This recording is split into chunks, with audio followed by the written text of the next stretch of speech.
Soomaalidii oo ku jabisay Trump weerarkiisii kana biyayay dhagarihiisii oo dunida u dhigay cashir taariikhda Mareykanka si buuxda u galay ciidankii ICE oo la dhex jiiday sharacyada Minnesota maxay yihiin tallaabooyinka geesinimada leh ee Soomaalidu qaaday iyo halka ay Trump isla marayaan Australia muslimkii naftiisa u huray reer Sydney ayaa si weyn loo qaadaya magac maamuus iyo maalna lagu harqinaya ra'iisul wasaaraha Hindiyana Ethiopia ayuu booqanaya golayaasha baarlamaanka ayuuna ka hor khudbadeynaya isla Ethiopiana tallaabooyinka la dagaalanka musuqmaasuqa ayaa heerkii ugu sareeyay maraya ee deegaanka Soomaalidu ma ku jira sideedse u saameynaysa qodobadan iyo kuwa la halmaala ayaa ku jira xogaha dhacdooyinkii ugu dambeeyay uguna saameynta badan dunida maanta tabintan ayaynu ku bashaaqi doonaa dhamaantood waxaana ay Axmed Awga halkanna waa JTN ee soo dhawaada jalayaal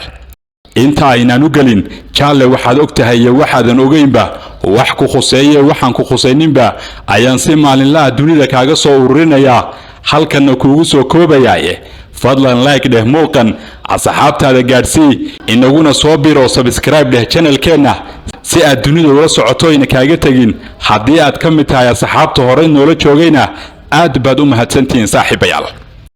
aan ku bilaabay ra'iisul wasaaraha Hindiya Narendra Modi ayaa booqanaya dalkii ugu horeeyay ee Afrika ku yaala ee uu booqdo markiisii koowaad Ethiopia ayuu booqanaya Narendra Modi waxayna dawladdu shaacisay in Narendra Modi uu ka hor khudbadeyn doono golayaasha baarlamaanka iyo federation-ka oo wada jira warbaahinta qaranka Ethiopia ayaa si weyn u hadal haysa una sii gogol xaaraysa imaanshaha Modi ee Addis Ababa oo si weyn loogu diyaar garoobay lama oga waxa rasmiga ah ee ay daarnaan doonto khudbadda Modi ee berito golayaasha Ethiopia u jeedin doono waxaase la og yahay in Ethiopia iyo Hindiya ay leeyihiin xidhiidh saaxiibtinimo iyo iskaashi dhinacyo badan oo soo jireen ah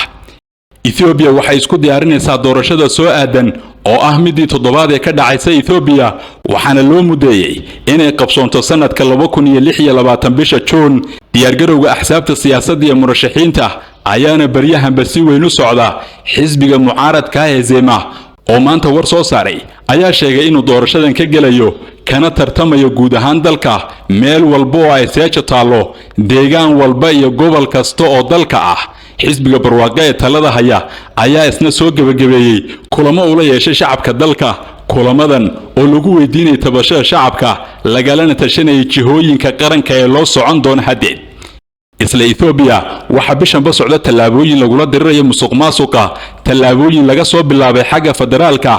ayaa lagu qabtay xabsiga lagu dhigay xilalkii lagaga xayuubiyay lagu fadeexadeeyay laguna xisaabtamay mas'uuliyiin heer federaal ah oo joogay xafiisyo wakaalada kala duwan waxaana ugu dambeysay oo maanta laga tallaabo qaaday 54 xubnood oo ka mid ah hogaaminta wakaalada korontada Ethiopia xilka xayuubin xabsi mushaharka joojin iyo tallaabooyin kale oo eri ku jiro ayaana laga qaaday hogaamintan shirkadda dhismaha Ethiopia ayaa ka sii horeysay oo dorad laga qabtay mas'uuliyiin wasaaradda beeraha iyo bacriminta ayaa iyaguna ka sii horeeyay tallaabooyinka la dagaalanka musuqa marka ay ka soo dhamaadaan heer federaal waxa la filayaa inay hulaaqi doonaan deegaanada oo uu ku jiro deegaanka Soomaalidu waxaana lagu qaban doonaa oo lagu baacsan doonaa ceebayn xilka xayuubin iyo xabsi iyo la xisaabtana lagu geysan doonaa mas'uuliyiinta xaday ee ku tagrifalay hantida qaranka iyo shacabka laguna helay musuqmaasuq iyo tognimo Australiana waxa si weyn loo wadoodaa loona maamuusaya halyeygii muslimka ah ee dorad naftiisa u huray badbaadiyayna boqolaal shacabka Sydney ah Ahmed Al-Ahmed waan asalkiisu Syrian ah kana soo jeeda magaalada Idlib waxa uu indhaha caalam ka qabsaday doorrato kolkii uu isku biimeeyay burcadii hubeysneed ee rasaasta la dhex qaaday xafladii yuhuuddu ku qabsanayeen xeebta Bondi Beach ee Sydney Australia Ahmed Al-Ahmed oo soo muuqday isagoo ku boodaya qorigana kula qabsanaya mid ka mid ah burcadkaas kadibna qoriga ka qaadaya oo laba xabba ku ridaya ficilkaas uu sameeyay waxay reer Australia iyo reer galbeedka oo idilba ku tilmaameen geesi dhiiran oo badbaadiyay boqolaal nafood Ahmed abahan korinaya laba gabdhood oo yar ah dhaawac ayaa ka soo gaaray dhacdadaas waxa uu jiifaa mid ka mid ah isbitaalada Sydney kolkii ay xabadu ku dhacday ayuu sheegay qofkii la joogay in haddii uu dhinto ciyaalkiisa iyo qoyskiisa laga gaarsiiyo in uu badbaadiyay boqolaal nafood fariintaas ayaana taabatay shacabka Australia waxayna bilaabeen dhaqaale ururin hordhac ah oo ay ku garab istaagayeen geesigan u soo baxay ku dhawaad 3 milyan oo dollar ayayna hadda maraysaa hantida loo ururiyay Axmed. Ra'iisul wasaaraha Australia oo maanta ku booqday isbitaalka ayaa la khushuucay nafurnimada Axmed isagoo ku ammaanay geesinimo iyo hal adeegnimo khatarta uu Axmed geliyay naftiisa awgeed. dhinaca kalena ficilkan uu Axmed al-Axmed sameeyay ayaa sare u qaaday sumcadda ay islaamka iyo muslimiintu ku yeesheen reer galbeedka agtooda gaar ahaan reer Australia. waxa kale oo xusid mudan in uu Trumpka Mareykan si weyn u ammaanay Axmed al-Axmed nafurnimadiisa. haddaynu u kacna xagga Minnesota mujtamacii Soomaalida ahaa waxaad moodaa inay jidcad iska mariyeen Trump inay kaga adkaadeen dhulkii iyo dalkii uu ka sheegtay nacaybkana ugu muujiyay ee uu isku dayay inuu ku maqooniyo wax u eg ilbaxnimo ayay Soomaalidu kaga dabaalatay kagana feercelisay go'aanadii aflagaadooyinkii iyo cunsuriyadda Trump. haddii aan ku Soomaaliyayna waxaaban odhan karnaa Soomaalidu way ku laandheereeyeen Mareykankii. ficilada cajiibka noqday ee ilaa imika Soomaalida ka soo baxay kana yaabiyay warbaahinta Mareykanka iyo dunida indhaha ku haysaba waxa ka mid ah inayna Soomaalidu